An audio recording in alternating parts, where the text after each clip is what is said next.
Welcome to GOPIO Diaspora Museum Initiative.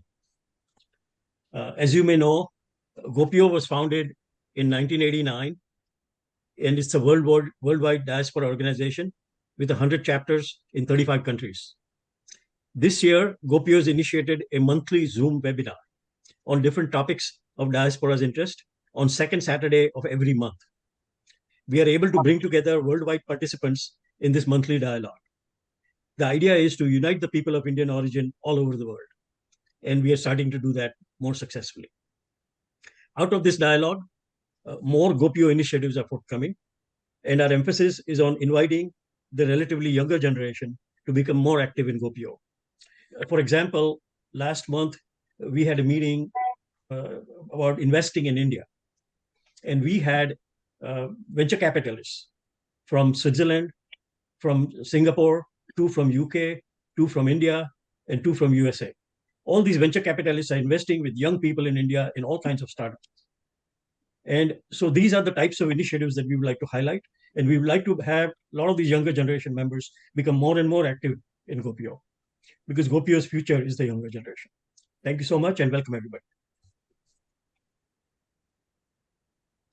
I will now ask Thomas Abraham to take over as the moderator for today's session. Thank you, Prakash. Good morning, good afternoon, good evening, namaskar, distinguished guests and panelists. GOPIO International and Chapter officials, ladies and gentlemen, I welcome you and bring greetings from GOPIO International. For those who are not aware of GOPIO, its full name is Global Organization of People of Indian Origin, which was formed at 1989 at the first Global Convention of NRIs and PIOs. In fact, after the convention, we worked with government of India on some of these issues. And in fact, we were the one who originally suggested to have the OCI card, like a PIO card and overseas Indian citizen card. We worked with the government on this Pravasi Bharatiya Divas. And after 14 years of our first convention, government of India decided that they will do the Pravasi Divas. We worked with the commission, and that Pravasi Divas under Vajpayee administration was the great initiative to connect with the overseas Indians. Now, during the Pravasi Divas, there always used to be some exhibits from some countries on the history of diaspora in that country. Even the last one, which was held in Bhubaneswar, I was there, and there were a few countries, their exhibit was also presented there. But there has not been a museum of the Indian diaspora.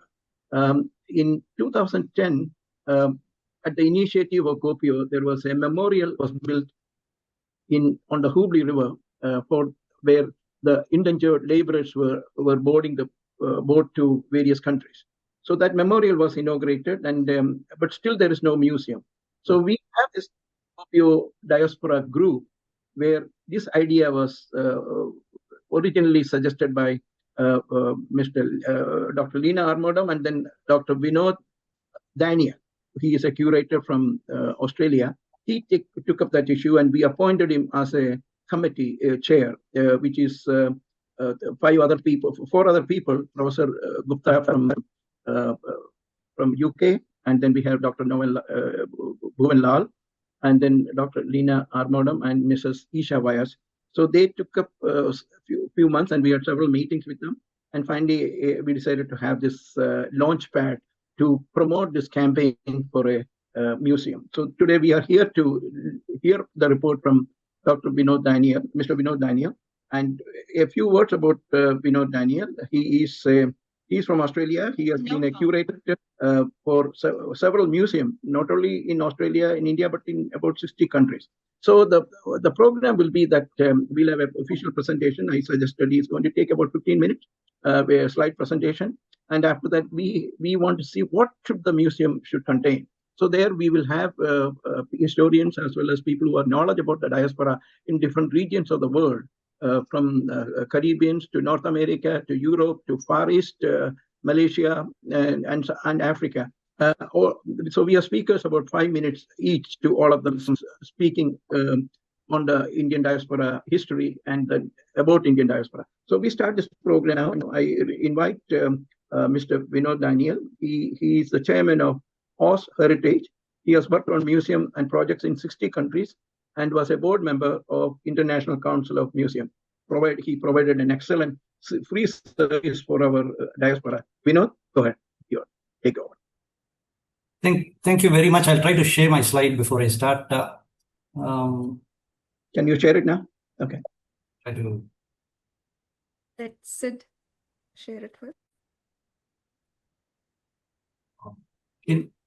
For some reason, yeah. Okay, can you? Yeah, yes, everything is fine. Go ahead. So basically, I don't need to really stress on why this museum. I think Dr. Thomas Abraham has really briefed quite well on that. So I'll just rush through some of the slides.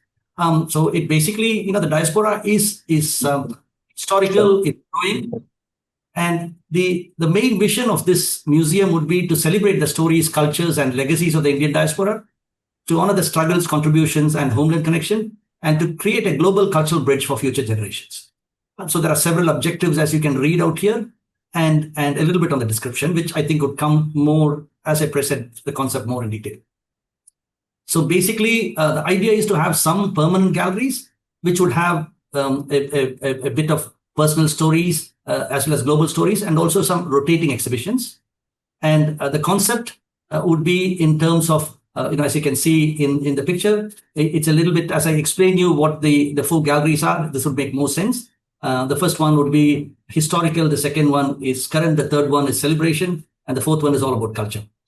So the first gallery would focus strongly on the early people from India who went as indentured labor, early traders, etc., etc. And that's been a very significant group that's gone across the world. I had an opportunity to travel extensively in Pacific and Southeast Asia, and a little bit in the Caribbean. And I visited some of these institutions that display a very small portion, but there is still not anything significant in terms of what's displayed. So that would be the first gallery.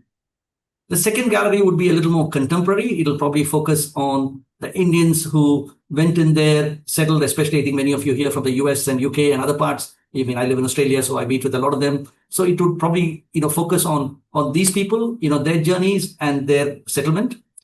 The third gallery would focus on the great achievements that the Indian diaspora has done. It'll be a celebratory gallery. I mean, every day we read about great achievements the Indian diaspora has done, keeps doing. And so this would be the third permanent gallery. And the fourth one is, I think culture is such an integral part of India. And the diaspora carried that. They celebrate that extensively, whether you go to Fiji or Malaysia or Singapore or any other part of the world, you still see that quite prominently. And so that would be the fourth gallery. So this would be the 4 permanent galleries. Sorry, I'm rushing through this because of the shortage of time. But later on, I'll be happy to share a synopsis of this to anyone who's interested. Some of the signature displays that probably can happen, are highlighted in this PowerPoint. I'm going through each one of them in the next few PowerPoints, so I won't spend too much time on this. The first one is a migration theater. So this would be a film in some kind of a theater with a particular dome that actually shows that whole migration, the journey, and how people went. And this would be a very significant part of Gallery 1. So this is not just Gallery 1, but this would be one of the key displays. So every gallery we try and do at least 1 or 2 significant displays. So this would be one of them in Gallery 1.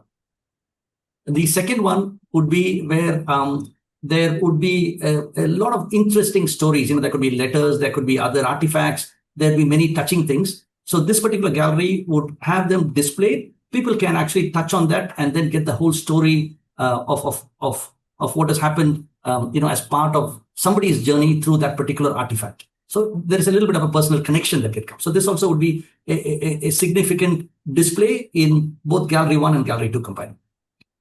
The third is, it's all about the global Indian footprint. I mean, as everyone's aware, India is doing so phenomenally well globally. And this one would have a little bit in terms of people who are high achievers, who have been around, and this would celebrate the success and show, what has been achieved. So this would be one of the displays in Gallery 3. There'll be a lot of other displays also, which would be part of that gallery. And the fourth one is all about culture. I think, as all of you would recognize the importance of culture, whether it's dance or food or music or both tangible and intangible aspect. And so the Gallery 4 would have this as one of the key things. And we have many options on how to split that up so that it's shown in Gallery 4.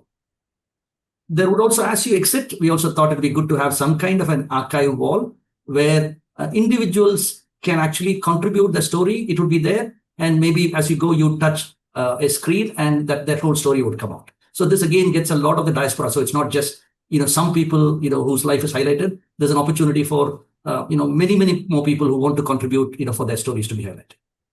Now, in addition to this, I think any museum would need a very strong educational component. So there would be an online component, which could be crowd curated, because there are many stories from around the world that can come in. Many things can be documented, which can be uploaded. There also could be, aspects there which would be beneficial for the youth, especially the second generation and others who are there, who probably don't know much about India, how you connect them. And also there'll be a lot of people who might be interested in research elements. So they also might be able to go here and do research and gather more information.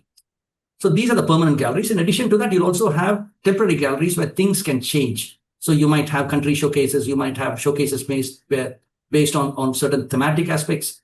So that's totally up to us. But this one will change on a regular basis, maybe every 6 weeks to 2 months or whatever it is. And it's a possibility.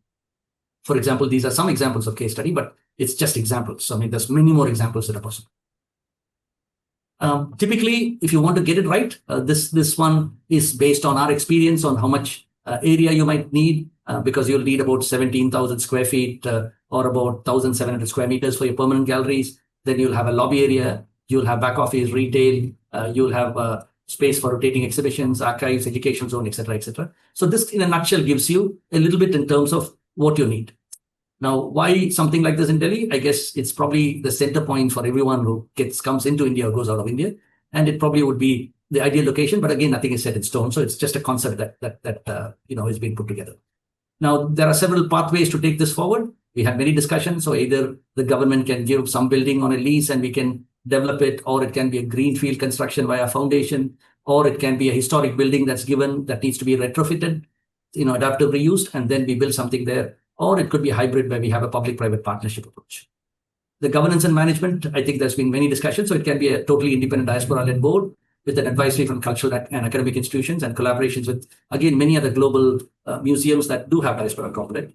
And typically, to get something done, once the building is there, from concept to execution might take about 18 months. Just to conclude, it'll be the first of a kind museum celebrating India's diaspora, a space of pride, education, and global connection. And it shows a soft power and cultural diplomacy on a world stage. And now to just end it, this is not just a museum, it's a mirror for a people, a bridge to a homeland, a legacy for generations to come. So thank you very much.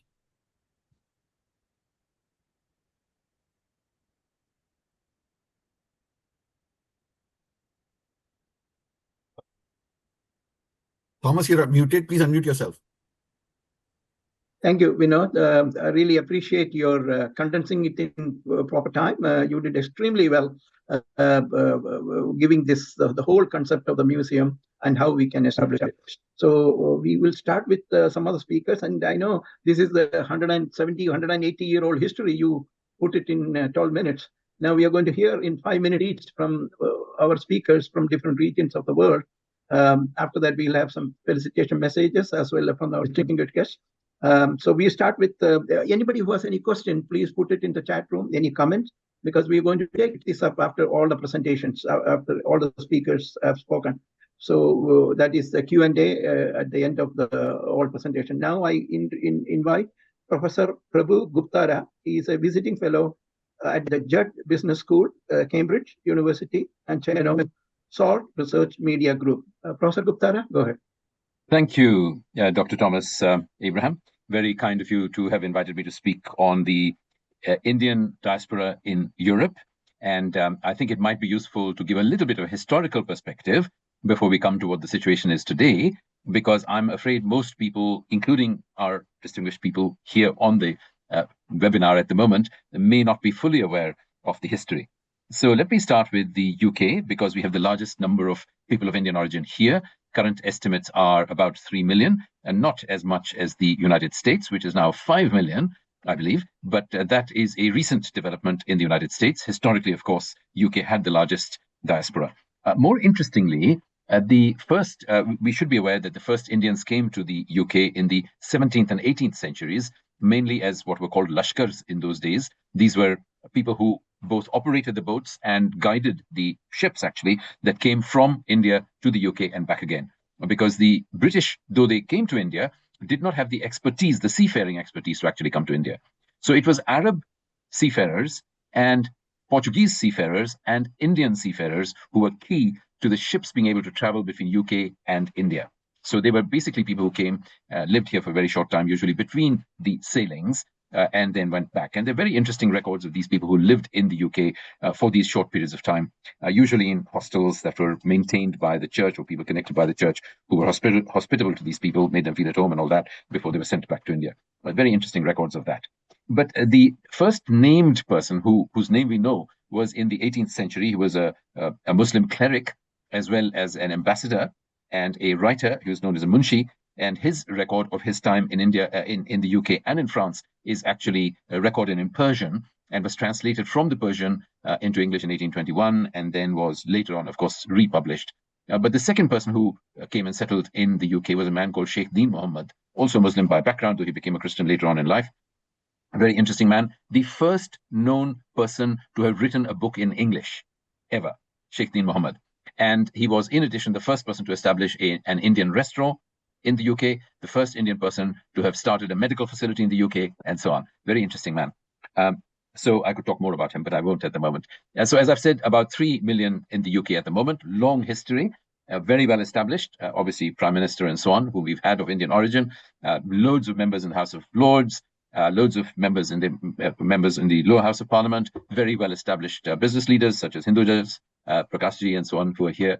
So very well established community in every field. That's UK. The next largest group is in the Netherlands. And in the Netherlands, we have something like 250,000 people. So, but most of them are not directly from India. Most of them have come via Suriname. And I would say 2/3 of the population of people of Indian origin in the Netherlands is of Surinamese origin. But in the whole of Europe, generally speaking, people came and settled there from about the 1950s onwards. Germany is a little bit of an exception to that, because in Germany, people used to come for Sanskrit studies between the two world wars. It is not generally known that the place for the best and most advanced Sanskrit studies in the world between the period of the First and Second World Wars was actually Germany. So if you wanted to study Sanskrit to the highest level, you came to Germany to study Sanskrit, which is very strange, but that's what it was. And earlier than that, again in the 18th century, the very first Indian to have come to Europe to actually study there before returning to India was a Tamil gentleman who studied theology in a place called Halle. Most people don't know where Halle is today, but it was a very important center. And by the way, Thomas, he'll be of interest to you because he studied theology and went back to be a priest and became one of the first founders of the indigenous Indian church in India. So very fascinating characters, mostly Muslims and Christians, which is fascinating in the early period. Now, of course, mostly Hindus. So that's an interesting historical story. I think I'll stop there. There are, of course, populations of Indians in Austria, in Spain, in Switzerland, and so on, all over Europe. But these are very much smaller populations. The big populations are, of course, in the UK, in the Netherlands, and in Germany. And then everything else is smaller after that. And the general situation of Indians in all over Europe, I would say, is very few racist problems, very well settled, generally speaking, in all fields of endeavor. And I think that's worth reflecting, of course, in the museum, because the history in the United States and Canada and so on is very different, slave origins and so on, or slave-like origins and so on, so indentured labor and all that. The European history is quite different and is worth reflecting. Thank you. Thank you, Professor Gupta. You mentioned about early migration of Indians in UK, but continental Europe also had some migration. During the Independence Day movement, there was Madame Kama mobilizing Indian independence movement in France, and Netaji Subhash Chandra Bose in Germany. Yes. Any brief insight into this? Because these are important aspects to be considered for the museum. Indeed. Madame Kama was a very famous lady. She came, of course, from a very distinguished family. All of us know about the Kama Oriental Research Institute and so on, the philanthropic Parsi family. She was from that family. The family supported her when she first came to France and settled there, and actually supported her throughout her time in Paris. But she lived a very simple life. She did not live the life which she could have done of luxury and so on the basis of the family wealth. And she devoted herself wholly to the independence struggle. So she's generally known as the mother of the Indian independence. The father, of course, is Gandhiji, so to speak, but the mother was Madame Kama. And she was called Madame Kama, of course, because she lived in Paris. She and Savarkar, by the way, the founder of Hindutva, were very close colleagues in the early days, in the time when Savarkar was still a secularist, because Madame Kama was, of course, not a Hindu, she was a Parsi. And her first flag of independence, which she unfurled in Stuttgart at the International Socialist Congress, the very first time an Indian flag had been unfolded at any international occasion, was a very fascinating flag with 8 lotuses for the 8 Indian provinces, because at that time there were 8 provinces in British India. And she had so that was the top panel. And then the bottom panel was the symbol of a moon and the symbol of a sun, representing, of course, Islam and Hindu. So the phase when Savarkar was still a secularist was very much connected with Madame Kama's work. Now, her work was banned. She was followed. She was spied upon. She was not allowed to travel to various places. She published to journals that were to newspapers, journals that were banned, of course, in India, and was surreptitiously circulated both in Britain and in India, and were very important in terms of rousing and mobilizing Indians. So very, very key figure in France. And then Bose, of course, is very well known to all of us. His work in mobilizing support from Germany, and later on, of course, in Singapore, his struggles there are very well known. He succeeded in mobilizing not just the general average Indian, which is what Madame Kama did, but succeeded in rousing people who were in prisoner of war camps in Germany, as well as others, to join him, to actually join the armed struggle from Singapore. And of course, it's a very sad story that we don't know how he died, and the latest books have suggested some reasons why we don't know why he died. And I think it would be very good for the current government and any future governments in India to actually try and unlock the story of why he died and where he died and so on. But anyway, there will be lots of open questions which should also be in the museum, but that's certainly one of them. Yeah. Well, this is actually a brainstorming session too, what should be there. So I'm glad that in such a short time you condensed all the important aspects of Europe. Now we go to Professor Dr. Denis Jayasuriya from Malaysia. He is the head of the Secretariat of the All-Party Parliamentary Group of Malaysia. Malaysia on Sustainable Development Goals and President Society for the Promotion of SDG since 2020. Honorary Professor at Institute of Ethnic Studies, National University of Malaysia. Denison, go ahead. Go ahead. Muted. Can you hear us, Denison? Is he muted? No, he's not muted. Yeah, if you can remove You're able to hear me? Yes, we can hear you now. Yes, we can hear you. Okay. Thank you very much for this invitation and this opportunity to participate. I think I have had good opportunities with Dr. Thomas during the diaspora discussions and many of the early GOPIO. I think Dr. Vinod Daniel's presentation is an excellent one, and I'm sure we can work out many of the details that he has suggested, many of which I am supportive and could assist from the Malaysian story. I think so. I think in terms of drawing data and material from the Malaysian experience can be a contributing element to this museum and as a major contribution. I would slightly have an earlier period to the colonial period in the Malaysian context and the Southeast Asian experience, because there is a pre-colonial period of engagement of India or Indian civilization with Southeast Asia. For example, the Bujang Valley, the Chola period, where both Buddhism and Hinduism was quite prominent in the period. And this goes back to a period much before the colonial period. But definitely the colonial period is the major section in which large sections of Indians, largely plantation workers, but also a business community, educated group in universities and others who came in to the period. But I think there is a lot of interest at the third level, which will be the Second World War and the independence struggle. And that would have a lot of contribution because of the role of Subhash Chandra Bose and as Netaji and his impact in both Malaya and Singapore at the period. And there is a lot of references to it. I know Dr. Vinod has a lot of documentation or highlight on the successful stories of the West, but I think we must also capture the struggles and contributions of Tamil, in this case, workers, plantation workers, during this period. This is well documented.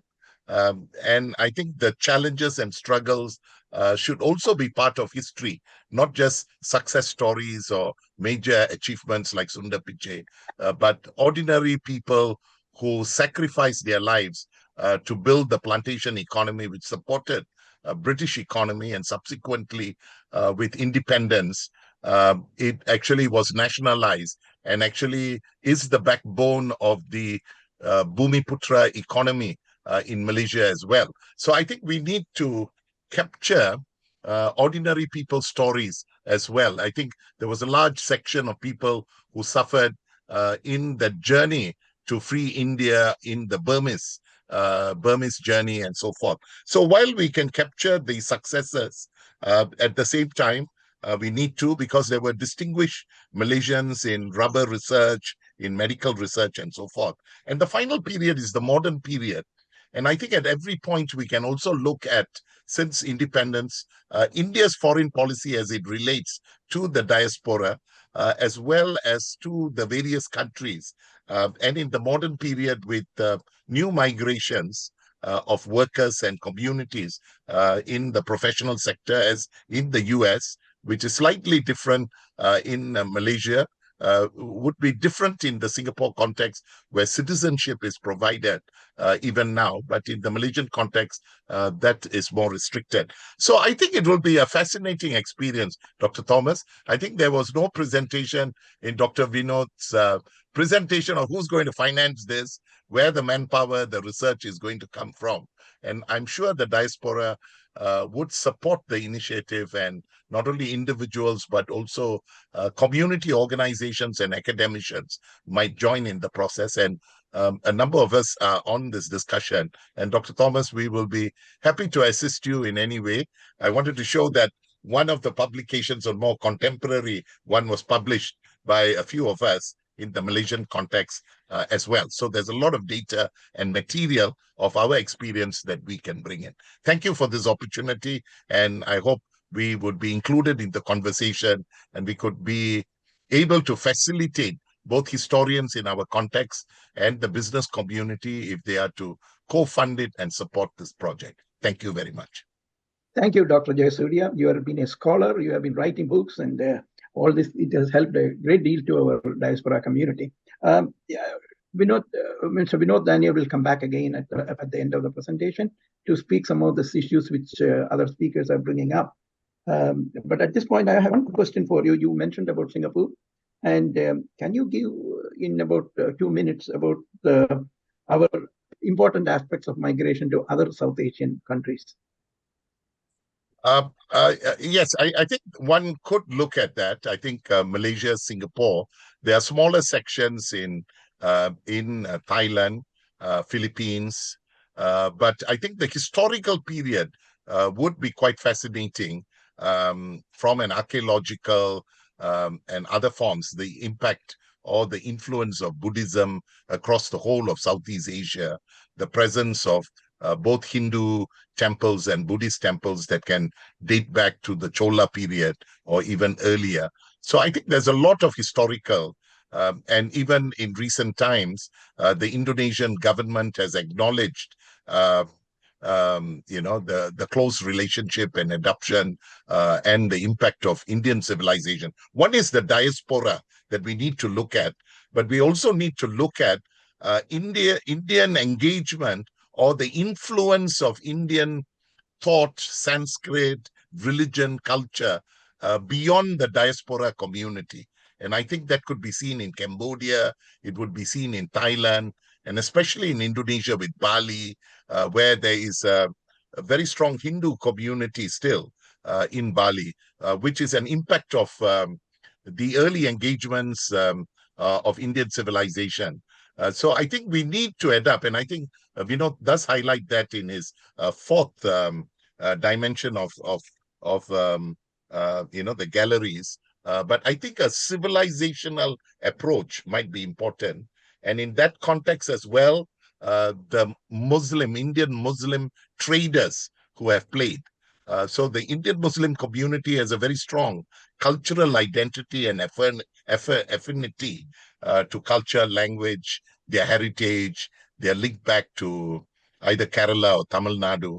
A civilizational approach might also be useful because its impact, like the sultans in Malaysia, as like Raja Cholan, there's the road and so forth. It's Malaysianized, but it's actually coming from the use of Sanskrit words in also architecture and civilization. So I think there could be, and there are a number of researchers from Singapore who have documented more academic work. So there's the base already of a lot of this material, and the researchers are still around from the Institute of Southeast Asian Studies and other academics. We can draw them, but we'll have to see what should specifically be worked out or contributing to what Dr. Vinod is building, and add on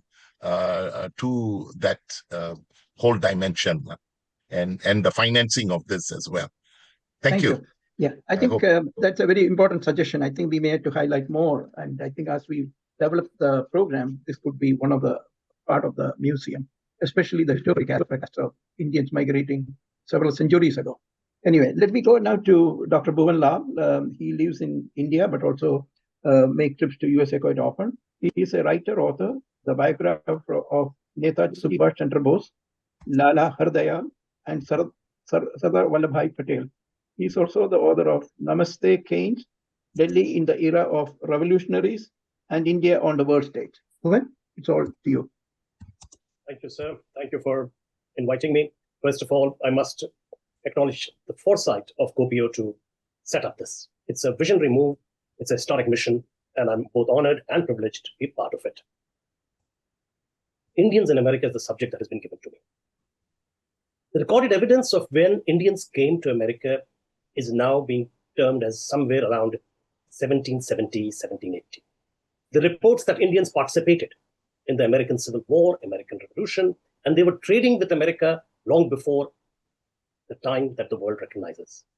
Today, there are about 8 million plus Indians in North America, Canada and USA combined. The first official recording of Indians arriving in large numbers in America is in Vancouver, in British Columbia. And after that, the most important Indian who walked on the American soil was Swami Vivekananda. On September 11th, 1893, he gave the historic speech in Chicago. And from that moment onwards, India became prominent in the American media, American press. Swami Vivekananda made 3 trips to America, went to California, went to the East Coast. Subsequently, and that's why November 1st today is important. Subsequently, on November 1st, 1930, the Indian freedom movement actually started in a remote corner in Berkeley, California. On that day, a former Indian professor of Stanford, Hardayal, launched the Gadar newspaper. The echoes of Gadar newspaper, Gadar Gunj, reached all over the diaspora world. South Africa, Latin America, Southeast Asia, East Africa, most of Europe. And a movement started, which eventually became the Gadar Party. All the names that have been mentioned before, Savarkar, Bhikaji Cama, later on Bhagat Singh, of course Mahatma Gandhi, Jawaharlal Nehru, Sardar Patel, they were all aware of the Gadar movement, as also Dr. Ambedkar. The Gadar movement evolved thanks to Raj Bihari Bose into the Indian National Army and Netaji Subhash Chandra Bose, Azad Hind Fauj.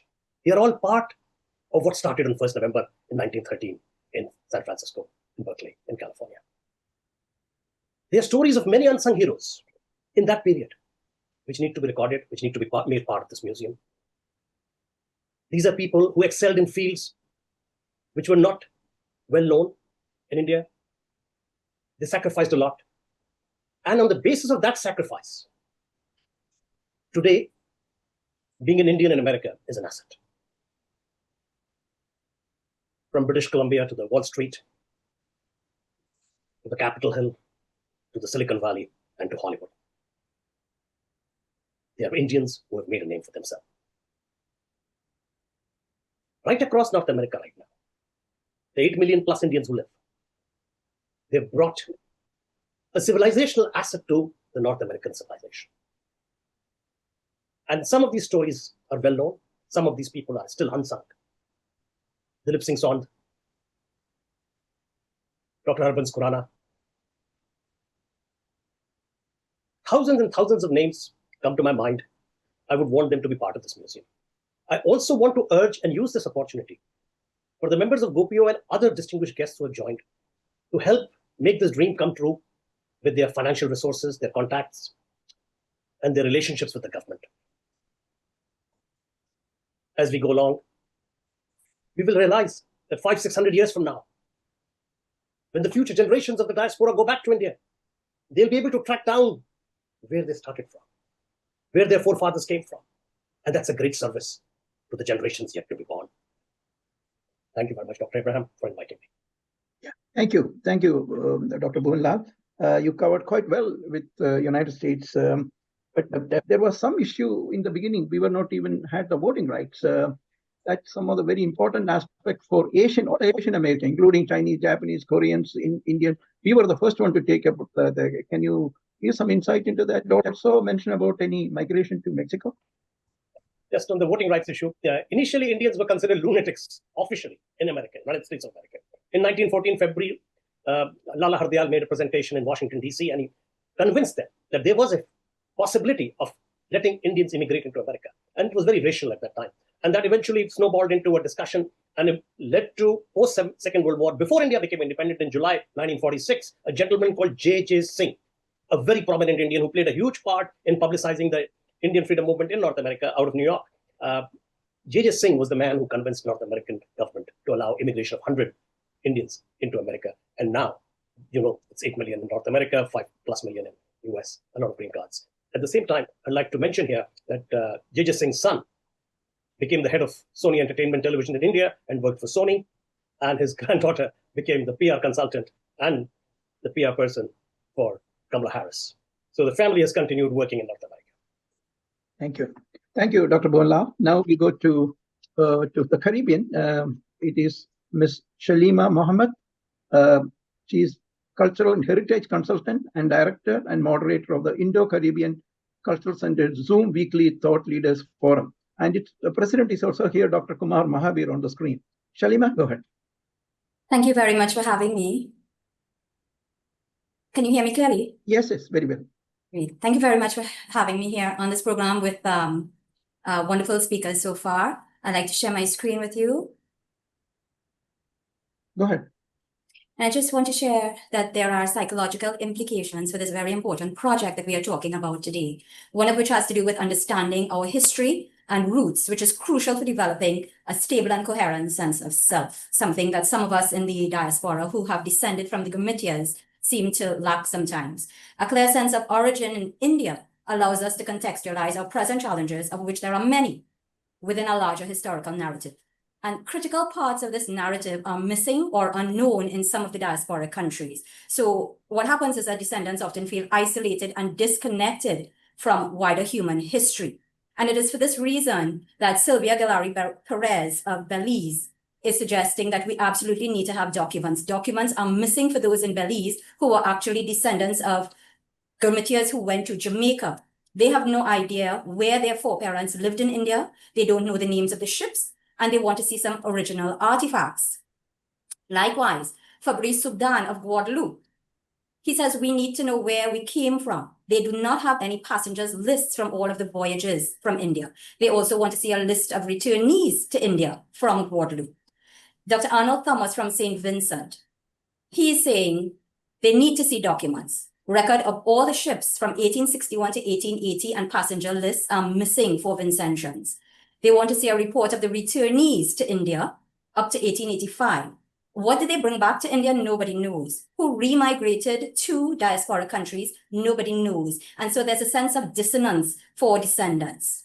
Very importantly, Dr. Thomas raised the report of immigration agents and protectors of the Indians. And this too was echoed by Professor Moritz Hassan Khan of Suriname.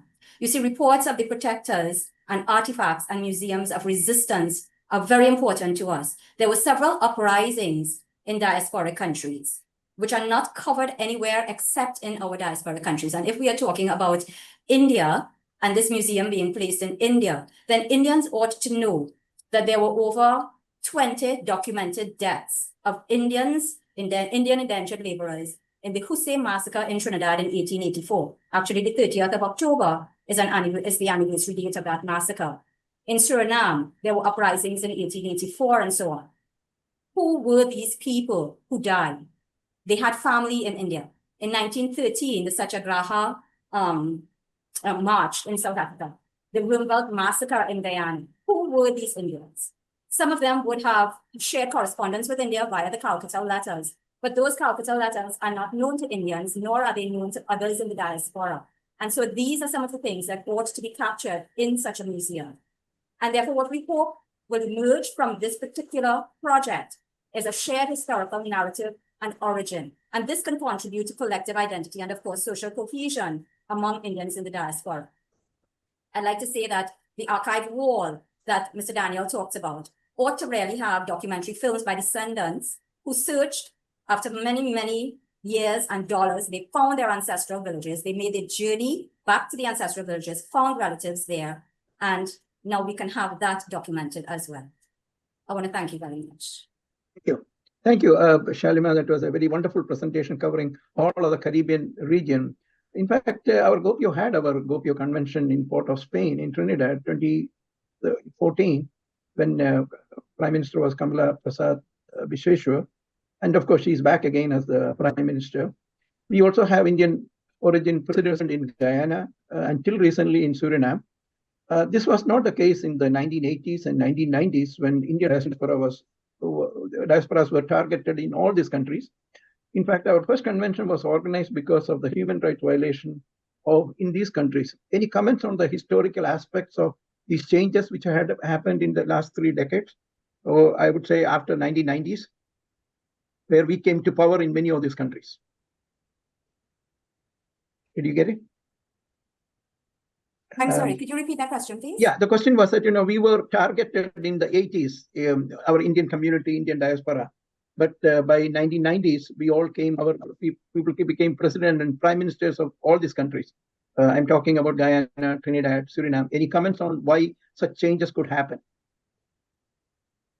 Well, why such changes could happen? I think resilience among the Indian population and sharing knowledge and power was important. And therefore, there was a recognition among our populations, especially in the Caribbean, that persons of Indian descent were able to overcome many of their challenges. And with their knowledge, they were able to ascend. And therefore, through honest leadership, we have the return, for example, of Kamala Prasad Vishweshwar. Now, I know that there are question marks.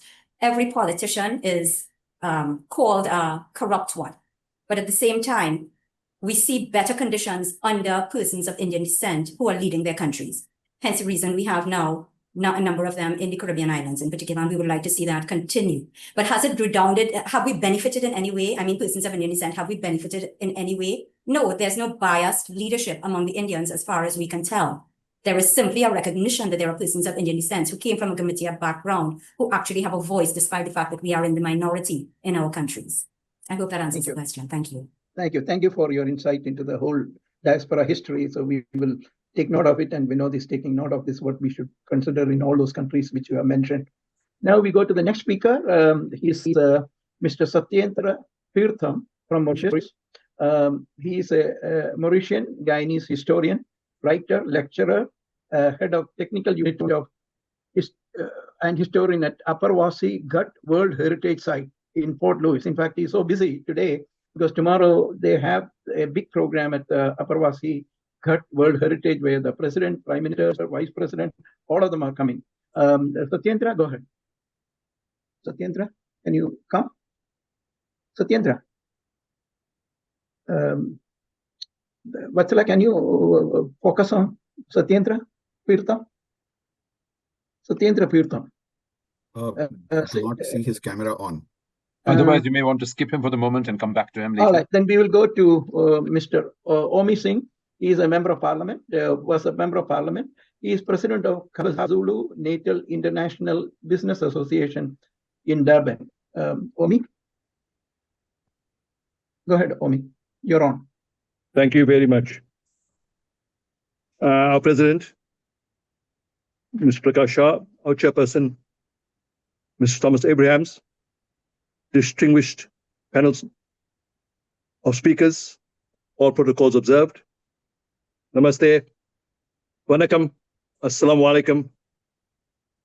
Today we celebrate a very remarkable journey of Indian diaspora in Africa.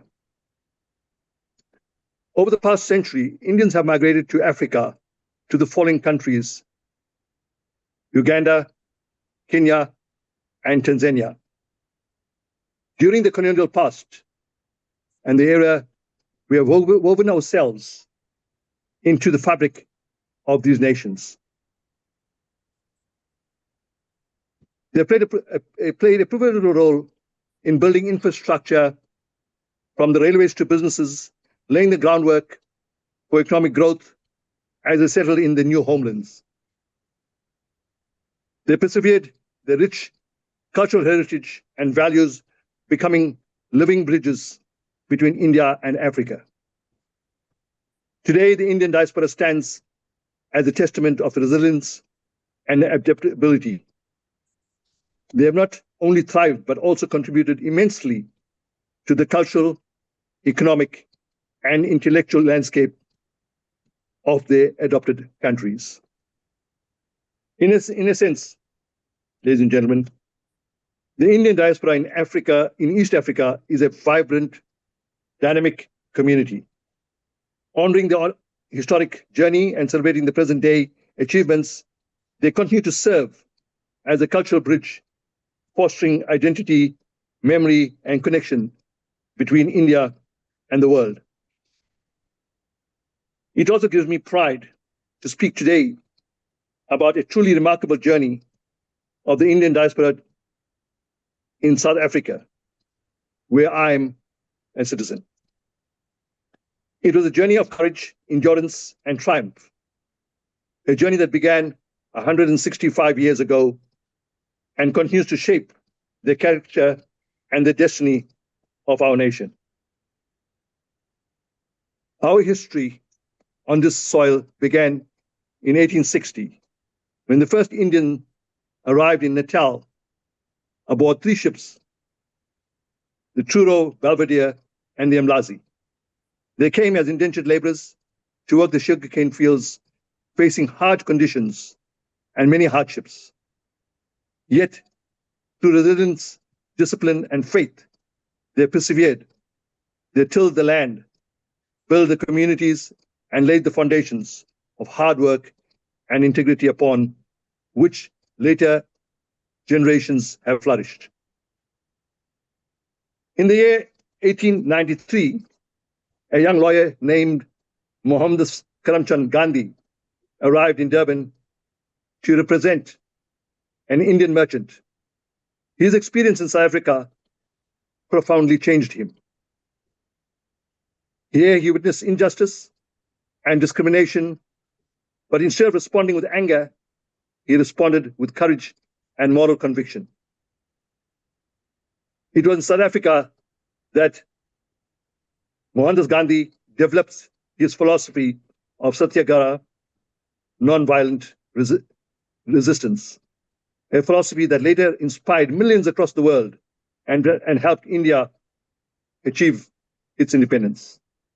Indeed, Mohandas Gandhi came to South Africa as a barrister and left as a Mahatma, a great soul, to inspire the world and give India's independence. This is one claim we as South Africans are very proud of. That as South Africans, we can take credit that Mohandas Gandhi came as a barrister and left as a Mahatma and got India's independence. Today, more than a century later, the Indian community in South Africa stands as proud and integral part of the Rainbow Nation. From humble beginnings, our people have excelled in business, education, medicine, politics, law, and the arts and culture. Our temples and mosques and churches enrich the spiritual life of our country. Our music festivals, cuisine, add color and warmth to the South African life.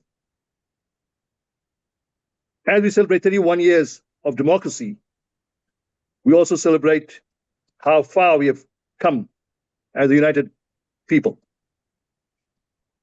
The Indian community has been part of the South African transformation, helping to build the economy, create jobs, uplift communities, and strengthen ties with India and the broader world. We are proud to be both Indian in heritage and South African in identity. Let us honor the sacrifice of these people who arrived in 1860 and the teachings of the Mahatma, who arrived in 1893, by continuing to live the values they stood for: peace, humility, perseverance, and unity. And as we look to the future, let us ensure that the next generation carries this legacy forward with pride in our roots, confidence in our democracy, and faith in a better tomorrow in South Africa and in Africa. Dhanyavad. Thank you. Thank you. Thank you, Mr. Rami Singh. It was so nice to meet you when we had a meeting in Durban 2017, and you were a member of the parliament, and you took care of us when we had our visit to Durban and Cape Town. Now, I just wanted to ask you, you mentioned about Indian diaspora in the East African countries briefly, but Uganda, Kenya, Tanzania had large migration, I would say more than 1 or 2 centuries. Can you briefly tell about that migration, as well as to other countries like Mozambique and few other countries, even Gabon, French country also have migration? Any idea? Any? And I know recent time in the North African countries too. There are, and of course Ethiopia and other Nigeria too. There were a lot of teachers who migrated from India to teach there. Any insight into this? Yes, to these countries that you just mentioned, there has been a small migration in these countries, and mostly as business people and teachers. Business thrived in the African countries, and in these countries that you mentioned, in particular Mozambique, there's a large Indian community there. I was very surprised while I was driving through not so long ago to come across a beautiful temple in the midst of nowhere. Actually, in the midst of nowhere. And when I stopped, went back to the temple and met with the people in the temple, they said to me that most of them were from India, that the only thing they do there is work with the community, local communities. And whilst I was there, school children from nearby schools all converge on this temple to have a meal before they go home. And they were giving nourishment to those children in that community. Now, it's very rare that when you travel through a country that you suddenly see something like this. And to enjoy this brotherhood of people that make the sacrifice just to see that the African child goes home not hungry and be able to come back the next day for a meal again. Yes, Doctor, these are the things that most of the Indian businessmen and people of Indian origin have been doing in African countries whilst doing business there. Thank you. Thank you. Thank you for your answer. And these are some of the things which we have to consider in terms of when we have the museum set up in India. I don't see Satyendra. Is he on the line? He was there in the beginning. Satyendra from Mauritius? Do not see him, sir. Okay. So in that case, I think I will go with, we will bring back Vinod again later, but we have some distinguished guests with us. First of all, I wanted to bring in Mr. Prakash Hinduja and his granddaughter Nitya Hinduja, both on the screen. Vatsala, Nitya, can you have open your screen so that we can bring you on the thing? I wanted to mention that when GOPIO was started, Hinduja Foundation was one of our first major sponsor. I'm talking 1989. Mr. Srichand Hinduja was our great supporter. And I would like to introduce, thank you, Mr. Hinduja, for joining us, hearing. We wanted you to hear this whole thing, what is happening. We have Mr. Prakash Hinduja. He is chairman of the Hinduja group in Europe, and we have Ms. Nitya Hinduja, who is a graduate of Columbia University, Harvard Business School, and involved in venture capital. And I want to tell anybody quite intelligent, technology savvy, if you have a good idea, just approach Nitya. Go ahead. Nitya is going to give a talk. Prakash, do you want to say something before Nitya says something? Prakash, I know your official message is coming from Nitya. You have to unmute, Prakash. Can you unmute?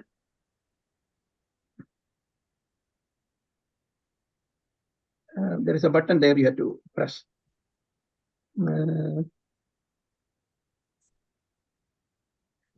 There is a lower left-hand corner of your screen. There is a button. It shows a microphone. If you press that, that would come. It would unmute. Can Vatsala do it? No, Vatsala cannot do it. You have to do it there. By the time, Nitya, you want to speak at that time? Go ahead. By the time, go ahead, Nitya. So hello, everyone. I'm Nitya. I'm the granddaughter of Prakash Hinduja, and I will be speaking on his behalf. Dear Dr. Thomas Abraham, Mr. Prakash Shah, Mr. Vinod Daniel, members of the GOPIO leadership, distinguished participants from across the globe, and friends of the Indian diaspora. Namaste and warm greetings. It is both an honor and a deeply personal privilege to join you today for the launch of this visionary initiative, the Indian Diaspora Museum. At the outset, allow me to extend my heartfelt appreciation to GOPIO for its unwavering commitment since 1989 to building bridges across continents and bringing together people of Indian origin under one global umbrella. The fact that GOPIO has grown to over 100 chapters in 35 countries is a testament to its powerful relevance and unifying mission. My family, and especially my late grandfather, Srichand Hinduja Ji, held GOPIO's vision close to his heart. He was amongst the earliest supporters, and the Hinduja Foundation's sponsorship of the first convention in New York in 1989 remains a milestone in our shared journey. I know he would have been deeply moved and proud to witness the birth of this project, an Indian Diaspora Museum, which seeks to memorialize the spirit, struggles, and successes of our global community. India has given birth to one of the most vibrant, diverse, and dynamic diasporas in the world. Across generations, our people have carried not just memories of the homeland, but its values of resilience, enterprise, family, and spirituality into new geographies. They have made extraordinary contributions in every field imaginable, from science and politics to arts and philanthropy, often while facing adversity with quiet dignity and determination. The proposed Indian Diaspora Museum is not just a space for artifacts or narrative. It is a living archive of our collective identity. It will be a place where history, heritage, and hope converge, a place where future generations, both in India and abroad, can learn, reflect, and be inspired by the journeys of those who came before them. I wholeheartedly congratulate the Museum Task Force and its chair, Mr. Vinod Daniel, as well as the entire GOPIO leadership for their vision and dedication in bringing this project to fruition. It is an initiative that will resonate across continents and across generations. Let us all work together to support and strengthen this noble endeavor. For in honoring the past, we will illuminate the path to the future. Thank you once again for this opportunity, and I assure you of my full support in this remarkable journey. Jai Hind. Thank you. Thank you, Prakash. I think you could still not unmute, but we need your help because when we started GOPIO, Srichandji was our main supporter, and we look forward to work with you closely in this thing. Really, and Nitya, very articulate. We look forward to work with you in New York when you are here. We have a good active chapters of GOPIO in Manhattan and other New York city areas. So we look forward to have you. If Kamalji come and do the unmute, we would like to hear from you, Ashokji. So we'll come back to you. Now we have another distinguished guest here, Mr. Ashok Amritraj. He was one of our early supporters. Ashokji, can you come in? I think I'm here. Yeah, wonderful. Ashokji, just wanted to mention he's the chairman and CEO of Hyde Park Entertainment. And he was in New York about a month back. We talked to him, and he came forward on to support us. Whatever we do. Ashokji, go ahead. Thank you, Dr. Abraham. Good morning, ladies and gentlemen. I'm speaking to you from Los Angeles, so it's morning here. It's a pleasure to join all of you this morning. First of all, congratulations to GOPIO for all the amazing work they're doing. It's really been a great sense of pride to me that the Indian community around the world, the Indian diaspora around the world, has had such a great degree of success over the last 50 years. From Silicon Valley to Sydney, from New York to New Delhi, from Hollywood to Hong Kong, the community has done extraordinarily well, and it is certainly a sense of pride, the importance and visibility that the community has now attained. Growing up in India and going to school and college in India, the very valuable lessons that my parents taught me and that the culture and traditions of India taught me have gotten me through a great deal of adversity over the last 50 years in my two careers, playing tennis for over a decade in Wimbledon and other places around the world, as well as my career in Hollywood for about 4 decades, making over 120 movies. Needless to say, when Jerry Buss brought me to California to play tennis, and then I got into the movie industry and found I was surrounded by a sea of white, and I had to break through a lot of those barriers, most of who were having a great deal of difficulty pronouncing my name, as many of you may have also had in your illustrious careers.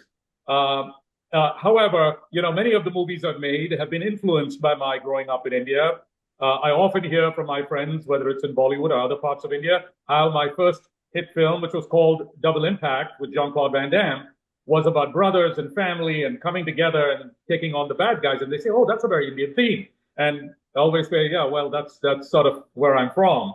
And in my nostalgic times in the 90s, I made a movie in Tamil called Jeans with a young director called Shankar and a young first-time Indian actress called Aishwarya Rai. My junior from Don Bosco, A.R. Rahman, did the music, and also dealt with family and tradition and culture, and was quite enjoyable to make, and was happy that it was a global hit. It's been a great run of working with all of the studios here and amazing actors and directors, but I think it is such a wonderful idea that GOPIO has had, and it's incredible to hear the support of the Indian diaspora around the world. Each of you have contributed so greatly to the success of the diaspora, and it is certainly time to create a museum that celebrates and preserves not just the culture and the tradition, but the accomplishments that the great community has had. 35 million diaspora around the world, 5 million in America alone. It is pretty extraordinary. And so my congratulations to everyone, and I wish you a great deal of success. Thank you, Ashokji. You have been a great supporter of the community. Even your brother, Vijay, has been a great supporter of many community causes. I had the opportunity to work with him closely in 1988 when we started an affinity credit card through our National Federation of Indian Associates. Really, thank you. Your all family have been very, very, very supportive. Now, at this point, Ashokji's, Prakashji's, I think you can speak right now. We would like to hear your thought. You're a very highly successful businessman. You have been a great supporter of community causes. Your Hinduja Foundation has done extremely well, although you gave your official message. We'd like to hear your views, how we go ahead, because you know how to get things done. Prakashji? You see, Dr. Thomas Abraham, first of all, let me congratulate you. You are the architect of this whole foundation of GOPIO. There could have been nobody better than you, who really was a backbone of the whole structuring, and you are continuing this. But my comments will be that you should have the community, which is the tech community of US. And I think we should bring in more and more tech people from San Francisco and to be in the part of the GOPIO, to play a role for the future of GOPIO. And the future generation, as I brought my granddaughter, and we should bring in more and more new generations to come in and bring in the GOPIO more energy and more life for the future. That's and of course, our Hinduja Foundation will be very happy to always be supportive to help you, and also try to see that how we can bring into the film industry as well, as Ashok Amritaj and Mr. Bhuvan Lal has been always being in the Cannes Festival. And we have been also one of the great contributors in the film industry in India as well from the inception. So my suggestion will be that there is a tech event takes place every year in south of France in Cannes, where all of them, they meet at Lion Tech, it's called. You see, it's every year. So GOPIO's role should be with the new generations to bring the new chapter along with the Indian Museum, which will bring new inspiration to all of you. Thank you very much. Thank you, Prakashji. Wonderful suggestions and wonderful advice. We hope to reach out some of our multi-billionaires in San Francisco, in Silicon Valley, and of course, Ashok Amritraj is second due to reach them out. So we hope to do that too. And you could also help us and connect us to some other people whom you know. And especially once we start with the process of getting a museum project done in India, we will need your help. So we look forward to your help. Thank you. My pleasure. Thank you. At this point, I was wondering, there was a member of the parliament. He's a chair of founder of ITV Media, Karthikeya Sharma. Is he here? He was going to join. He's a member of Rajya Sabha. If Karthikeya is in, please do unmute yourself and show on your screen. If not, I will ask Vinod to come and give some of your remarks about what you have heard from other speakers. Vinod, do you want to come back again for about a few minutes? Vinod? Go ahead. I've unmuted. I think just to comment, I think it's been an amazing amount of knowledge that came from so many different people. I think there's so much knowledge here, and I'm sure there's probably plenty of knowledge elsewhere that we can actually incorporate into whatever we are putting together. And that by itself would be a very valuable exercise, getting all this knowledge together. Now, I did write down some of the suggestions, because what I had put together before was more or less a little bit of umbrella concepts which can absorb many of these ideas. For example, some of the struggles of the indentured laborers could go into Gallery 1, the stories, film, some whole thing on what the immigrant journey as well as the current diaspora are going through can go to the Wall of Voices. But whatever we can't fit in, we can also create larger structures within the gallery. It'll take a little bit of time to put it all together, but there's also so much more information and knowledge elsewhere also we have to incorporate, because all we have done so far is to put broad ideas and concepts together. So typically something like this, this was very much to give a little bit of a snapshot. We may have to take it to the next level where we put together a bit of a researched, detailed project plan together for the whole thing that can capture everything. And I think that's what we should progress to do it. That would probably have quite a bit of strength with the contents. There needs to be, a real large scale amount of research, consultation, everything happening with, different audiences around the world. Get the contents together, put that into a form where we can design the galleries and show that in a form that ultimately, I think the key is going to be to do some fundraising to make this a reality. And I think to get there, we need to put this detailed project report together that can actually be taken out and shown to people how the whole thing would look like. So right now it's still broad concepts. And I think, it'll be good to work closely with you, Dr. Abraham and others in seeing how we can do that. Thank you. We're going to take some questions from the audience. For that, I request Vala and Sid to get ready. But in the meanwhile, is Dr. Lena Armodam is here. She is a member of our committee. Lena, we were supposed to have a presentation from the Mauritius, but I don't see that person. You can say something about the French diaspora. Unfortunately, Lena has actually left. Yes. He left. Okay. All right. So let's take a few questions from if you can bring in some questions. Sid or Vatsala, can you? So first question that I see in this list, right? It started at the top. It must have been answered, but I can bring it up. Vatsala, you also be prepared to bring in some questions. Yeah. So Lena was the one she brought up the question on Reunion Island Sugar Society plantation. That should be covered in some form. Okay. So I think, Vinodji, you've already replied to that in the chat. Yeah. Mm-hmm. The other one was brought in by the AI side. We have Santeji, he's still here. He wrote about how AI can digitize and make it interactive, and he's part of an AI program and he would like to help, and happy to bring them on board on this project. So there are more suggestions than questions actually, sir, on the chat, but I've not had any specific question. It's more about suggestions and what can be added. The last one was added by Vyasji about his father who was part of the Heart Act. That's going to have 60 years this year. The Heart Act is the one that was brought in. So I don't have any specific questions. Okay, all right. We can bring all the. Can you bring all the speakers on the screen? Yeah, I'll bring them. Yes. Yeah, so that we can have sort of a bring all the speakers into the screen. Yeah, doing that. Yeah. Anybody want anything for the final minute of time so that we will we have right now. Eval Kanda, our Vice President. Just a quick thing, Dr. Abraham. Pawar, our chair it's of the a Youth Committee. diaspora museum in Tel Aviv, Israel, and that's a very major initiative by the Israeli government. You're talking about by Israeli government? Yes, that connects the entire diaspora of the Jewish community globally to Israel. So that's a good model kind of thing we should consider working with. Yeah, I think when you get a time, you should go and visit that place. Yeah, good suggestion. Nitya, can you switch on your camera? I want to add you for this group picture of speakers. Yeah. Okay. So yes, sir, I have all the speakers who are currently here, who have not left, are all on the screen right now. Yeah. How about Ashokji? Ashokji left, sir. Okay. All right. So I have. All right. Anybody else? Professor Guptara, any comment? Final comment? We are going to finish it right now. I put my comments on the chat just so that they can be picked up by whoever is interested. And the Dr. Bhuvan Lalji's comment about the Diaspora Museum in Tel Aviv is very interesting, particularly because it includes Indian Jews who emigrated there. The history of Indian Jews in India is very little known. But actually, they came to India at least in the 1st century BC, and maybe they came as early as the 7th century BC. And people don't know that generally. So there's a lot of Indian history, and a lot of Indian history which is absolutely fascinating. And I think the Diaspora Museum would be such a wonderful museum once it is set up. So educational, so informative, and so surprising, I think, for a lot of people.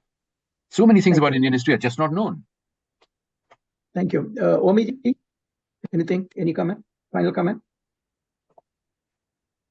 You are on mute. Otherwise, would Shalima and Nitya also please unmute? We want to hear a personal comment from Nitya too. Go ahead, Shalima. Any final comment? Yes, if I may, I just want to raise something about the significance of repatriating artifacts and archival documents. Now, there's a lingering imbalance between the knowledge and the power with the colonial authorities. There are a lot of artifacts and documents which are still held in the British Museum, the British Archives, the British Library, which are unknown to us. And I think it is well worth our while to get those to include in this museum. It serves a dual purpose. It will restore some dignity to our people, the Gomitias, that is, us descendants. It will serve as a sense of belonging, and it presents historical truths which we do not know. Additionally, in returning these documents, Britain and India will have an opportunity to move from a past of extraction to a future of collaboration, hopefully, where history is not just possessed by Britain, but preserved and honored together. Thank you. Thank you. Omiji, you have to unmute if you can. Nitya, we want to hear your thoughts. I know you gave the Mr. Prakash Hinduja's message, but as a young person, you are the youngest person in this whole group. Would you like to say something? Sure. I'm very impressed by this entire effort, and the passion that I feel on this call is palpable. So just want to say thank you so much to everyone who joined for bringing this energy to this project, and I hope it only continues forward. Thank you. Omiji, your last Thank you. word. Thank you, Dr. Abrahams, for putting this initiative together. And I think that this kind of discussions will bring GOPIO back as it was in 1989, back on the map. And I think it will encourage the younger generation to start participating in GOPIO. As you see on the screen, most of us are in our 60s, but we need to bring the younger generations on now and impart some knowledge to them. But thank you very much, Dr. Abrahams. Thank you. Really appreciate all of you coming in. At this point, may I request Sid Jain to come in to say a vote of thanks, and then we will officially open it for everybody for a little more time. Sid? Yes, sir. Thank you all for coming to this very, very important webinar, tracing our roots as they had traversed outside of our nation years and years and years ago, to create a memory for people who are not aware of where our roots are, who have traversed years ago. This is a very important effort. Started by Vinod Daniel ji and ably supported by everybody in the group. Today we are seeing the first cut of what will become a reality, as the timeline says, in about 18 months. So I want to start thanking with Vinod ji and the entire team that worked on this project in the background to make this presentation here today. Prabhu Guptara ji, Hinduja ji, Bhuvanlal ji, Prakash ji, Nitya, definitely you're one of the futures for us here. Shalima ji and your colleague Kumar ji, Omi Singh ji, am I forgetting? Yes, Ashok Amritraj ji, who came in and was not here. Satyen ji, who was going to talk but was not here. Then our GOPIO leadership, starting with Dr. Abraham, our President Prakash Shah, our Global Ambassador Nami Kaur, who was very active on the chat in recognizing everyone's contributions. We had our Vice President Keval Khanda, our various other leaders. We had Vasu Pawar ji, Raj Punjabi, Aparna Hande, and many others in GOPIO who have joined but may not have their cameras on, as well as our resident film historian and a diaspora movie maker, Trilok Malik, then Ashok Motwani ji. A lot of folks who are here are all here because they support GOPIO in this initiative, and we would like to see your continued support as we go along this journey. Thank you all for being here. Have a lovely, lovely week.